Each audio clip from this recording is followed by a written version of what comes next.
wood. We could build a wood boiler or wood plant in this state. They're doing it in Ashland, Right. and they're doing it down in That- Cassville, Wisconsin. That gets to the core of what I think is the bigger question. I mean, every community needs the right to be able to not only generate and manage energy on a meaningful level, but also to be able to experience some of the jobs associated with it. Exactly. Can I give a little Yeah. input into this? Okay, along the question about burning wood for electricity, Wood fire. like a biomass type plant that, actually up in Wausau, there's one proposed that would provide steam for the paper mill while putting electricity into the system, and it would provide jobs and things like that locally. The problem with Wisconsin at this stage of the game is back in 1996, the state actually used a plan for changes in the system. Xcel added more customers, they needed some support of the transmission network, and they'd look at things that could meet that need, like building new generation, a conservation program, upgrading the transmission line. They threw that all out the window in 1996, 98, somewhere in that area. And so now the state has a process where they just kind of look at, here's where we're at, and there is no planning. So, ATC is a company that is a transmission company. So every solution for every problem, as far as the American Transmission Company is concerned, is a transmission solution. There is no look at generation. And that's one of the things that really, as a group of citizens, we got to look at trying to help change as well, that we can get back to a process that actually does some planning instead of just allowing companies like ATC to say everything is a transmission solution. In reality, what makes a lot more sense, instead of bringing all this electricity from big coal-fired power plants in Dakota, or even necessarily wind farms, is if you could set up your generation on what we call a distributed network locally, where, okay, maybe it's a wind turbine or a wind farm, maybe it's not. Maybe it's a biomass plant, and you also have a town like Cashton that wants to put up a 5-megawatt solar array, something like that.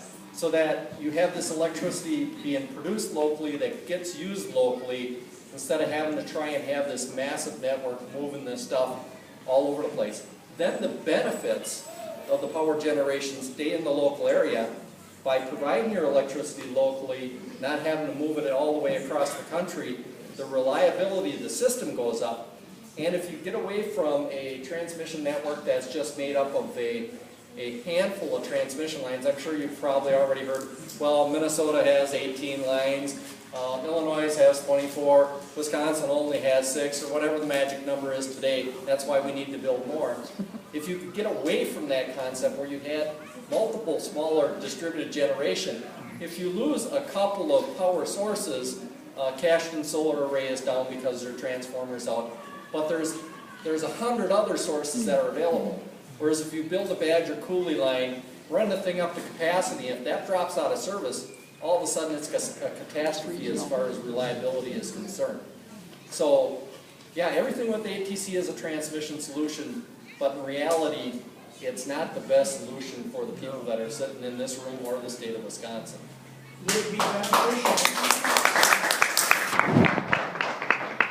Would it be beneficial for this organization or anyone here to get in contact with the Wisconsin Timber Professionals Association or Wisconsin Yes, and Paul Baker, Michigan, Paul here. and have them talk to their representatives and Absolutely. lobby and manage for this?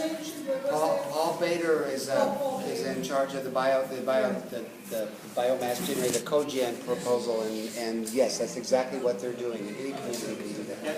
Any linkages that we can make with other groups to promote an environment like that make a lot of sense. You know, it's definitely in everybody's best interest to move that direction.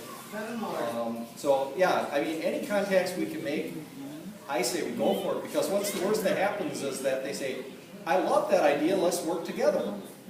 I think that the big question there is breaking the flow, is breaking the trend. Since we have this really slow growth period, now is the time to do the kind of planning where we put together conservation, we put together appropriate scale transmission, we don't overbuild, and we move in ways that build jobs and all that stuff forward.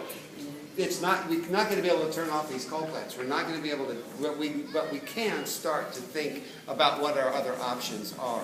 And if we just go to these things and say it should run over here, please don't put it in my yard, and walk away, clearly the way that the structure is set up publicly in terms of participation, in terms of relying on our state. Most people, when I go to these town meetings, don't really even pay attention to me for the first 10 or 15 minutes because they assume that some politician, some state agency, some person somewhere has reviewed this proposal and decided it's in the best interest of the public to build it, right?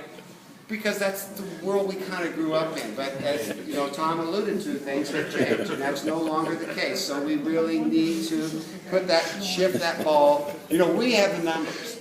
We are the users. We paid for this. We have the numbers. There's no reason that we can't get a good dialogue to happen, but it's not going to happen unless we do. Transmission situation. How many people in this room live within 1,500 feet or so of a proposed corridor? You go and talk to your neighbors down the way. And, you know, I'm going to be listening because I'm sensitive to viewscapes, okay? But you move down the road, people are just kind of go like, oh, my life is so complicated. You know, you got to go to their door 3 or 4 times sometimes to get it. But if you get a chance to sit down with them and you talk about some of these initiatives and some of the directions and some of the decisions and some of their pocketbook ramifications, and is it okay for us to spend, for every $10 that we spend on transmission, only spend $1 on efficiency? Does that really make sense? Right? Those kinds of things people will understand, and then we can build it.